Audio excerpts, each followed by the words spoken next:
During the Battle of the Bulge in 1944–45, several terrible massacres occurred. The worst was that committed by SS Panzer troops that has come to be known as the Malmedy Massacre.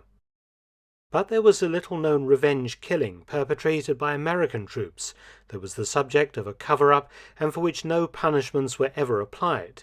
That atrocity was called the Chenogne Massacre. The aim of the Ardennes offensive was for two German panzer armies, the 5th and 6th, to tear a hole in the Americans' thinly held front lines that ran through the mountainous and forested Ardennes region of Belgium and Luxembourg, reach the Meuse River, and then break out into good tank country beyond and reach and recapture the inland port of Antwerp, a major Allied supply base. If successful, Operation Wacht am Rhein, or Watch on the Rhine, would see the US and British armies cut in two, and many US divisions destroyed or badly mauled, and the Allied supply situation completely disrupted. The leading breakthrough force in the vanguard of the 6th SS Panzer Army was Kampfgruppe Peiper, a heavily reinforced armoured battle group with Panther, Mark IV and King Tiger tanks and Panzer Grenadiers, tasked with finding a route forward to the Meuse River and on to Antwerp. Named for its commanding officer, SS Obersturmbannführer Jochen Peiper, a highly professional and highly decorated panzer leader, the Kampfgruppe's objective was the Meuse bridges at Huy.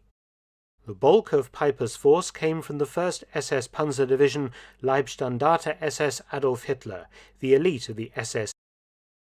The advance was difficult, involving several battles with rearguard US forces, appalling secondary roads in bad weather, and delays to Peiper's carefully worked-out timetable that bred frustration in him and his officers. As Kampfgruppe Peiper advanced, it committed atrocities. After capturing Honsfeld on the 17th of December 1944, Peiper deviated from his line of march to capture a US fuel dump at Bühlingen. Here, some LSSAH soldiers cold-bloodedly shot a dozen recently captured Americans. Moving on, the Kampfgruppe spread out over many miles, passed through Tiremont village, then deviated towards the crossroads at Bonnay. As Peiper's vanguard arrived, it found a US convoy of about 30 vehicles from B Battery 285th Field Artillery Observation Battalion moving over the crossroads. The SS opened fire. After some sporadic resistance, most of the Americans surrendered. Moving on, Peiper detached a small unit of Panzer Grenadiers to guard the Americans, who numbered about 120 men. Herded into a snowy field under guard, something happened, though it has never been properly established as to what caused German troops to open fire.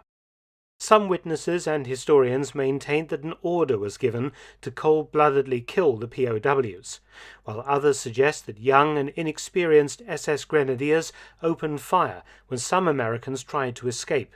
Either way, some Americans were gunned down where they stood, others shot as they ran away, and some who feigned death were later killed by SS men who walked among the bodies, shooting any who showed signs of life. 43 Americans survived, some being hidden by Belgian civilians. The final death toll has been concluded as 84 American POWs shot down at Bonnay, and because of its proximity to the town of Malmedy, the event was known thereafter as the Malmedy Massacre. The US command was quick to learn of the massacre. Indeed, they knew the basics of what had occurred 3 to 4 hours after the events, though the bodies were deep behind enemy lines and would remain so until mid-January 1945. Very quickly, news of the massacre was circulating unofficially among US units then fighting hard to try and stop the German advance. Such was the fury that the massacre engendered among GIs that some officers took it upon themselves to order their men to take no SS prisoners alive. They were instead to commit war crimes, as illegal as those already committed by some of Peiper's men. In fact, the Malmedy massacre engendered a series of revenge massacres and individual killings by US soldiers that lasted well into 1945, before higher command took measures to stop the practice and then cover up the crimes that had been committed. One of the most notorious examples was the American execution of 80 German soldiers at Chenogne, Belgium, on New Year's Day 1945. By now the German offensive had stalled, and the Allied fightback was recapturing lost ground and exacting a fearful toll on German units in the snow-covered Ardennes. Company B, U.S. 21st Armored Infantry Battalion, part of the 11th Armored Division, had captured members of 2 German units. The first were soldiers of the Führerbegleitbrigade, an elite army unit that ordinarily provided guards at Hitler's headquarters, particularly the Wolf's Lair on the Eastern Front. The second were some members of the 3rd Panzergrenadier Division. Neither groups of prisoners were Waffen-SS. They were all regular army and had been nowhere near Malmedy at the time of the massacre. It is interesting to note that some U.S. witnesses at Chenogne later said that they had no knowledge of the Malmedy massacre, but that it had become official policy not to take German prisoners, seemingly any German prisoners alive. Such actions by U.S. troops, though understandable in light of the rumours circulating in the front lines concerning Malmedy, were counterproductive to the Allied cause. The war was framed as a simple battle between good, embodied in the Allies, and evil, embodied in the Germans and Japanese. The Allies would lose the moral high ground if it was shown that American troops had behaved like the SS. Again the Allies combed the crannies for the Nazis left behind, covering the enemy withdrawal. And once again from the rubble comes the victims of Reich Lebensraum. As before, sympathetic Allied soldiers help them. Theirs are the faces of tragedy. American medical troops, abiding by the laws of the Geneva Convention, attend enemy wounded with the same care they give Allied casualties all along the Western Front. The first victim was a German combat medic, his helmet and uniform clearly marking his non-combatant status, who was shot down as he approached the 21st Armored Infantry Battalion troops carrying a white flag. American witnesses all said that orders had been issued to take no prisoners, and recalled how POWs were herded down a hill out of sight of any witnesses, particularly German troops still fighting in the area. The Germans were lined up in 2 groups, and then the Americans set up Browning 30 caliber machine guns. Shortly after, an order was given, and the Germans were mown down.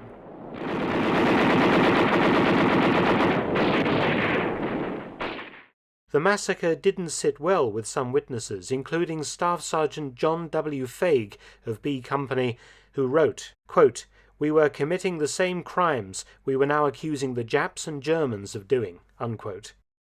Regarding the killing of SS prisoners, a U.S. Army investigation showed that this was widespread. Indeed, a few days before the Chenogne massacre, the U.S. 90th Infantry Division had received an explicit order from Corps headquarters to stop systematically killing SS POWs, as they were needed alive for questioning and the military intelligence they might divulge.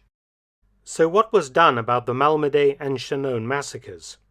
When General George S. Patton learned of what had occurred at Chenogne and elsewhere, his comment in his diary was, quote, "I hope we can conceal this," unquote. That is exactly what happened. Such Allied massacres were ordinarily covered up. Indeed, no prosecutions were ever made into the 21st Armored Infantry Battalion and the behavior of some members of B Company at Chenogne. When General Dwight D. Eisenhower, the Supreme Allied Commander, heard about Chenogne, he was angry and ordered a full investigation by the 11th Armored Division, the 21st Armored Infantry Battalion's parent unit. The 11th dragged its feet until after VE Day, and in reply to Eisenhower's demands responded that, quote, "It's too late, the war is over, the units are disbanded," unquote. Regarding the massacre at Malmedy, this was given full publicity by the Americans after the war. The victims' bodies were recovered from the field in January to February 1945 and forensically examined. The Malmedy massacre trial was then convened in Germany in 1946. Jochen Peiper and his subordinate officers were placed on trial for their lives. Die Masse seines Bataillons blieb in Honsfeld. The majority of his battalion remained in Hansfeld. Taubert selbst mit einigen Soldaten habe ich gesprochen, ungefähr 1 Kilometer westlich von Honsfeld. I talked to Talbot personally and some of his men about 1 kilometer west of Honsfeld. Und ungefähr eine Kompanie, welche vergessen hatte, von unseren Panzern abzusteigen, fuhr mit mir bis nach Claglais und Chenogne durch. And about 1 company, which had forgotten to dismount from our tanks, drove with us through Chenogne and Claglais.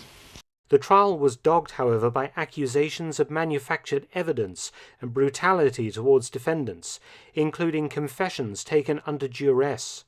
43 Germans were sentenced to death, though these sentences were never carried out, and another 22 received life imprisonment.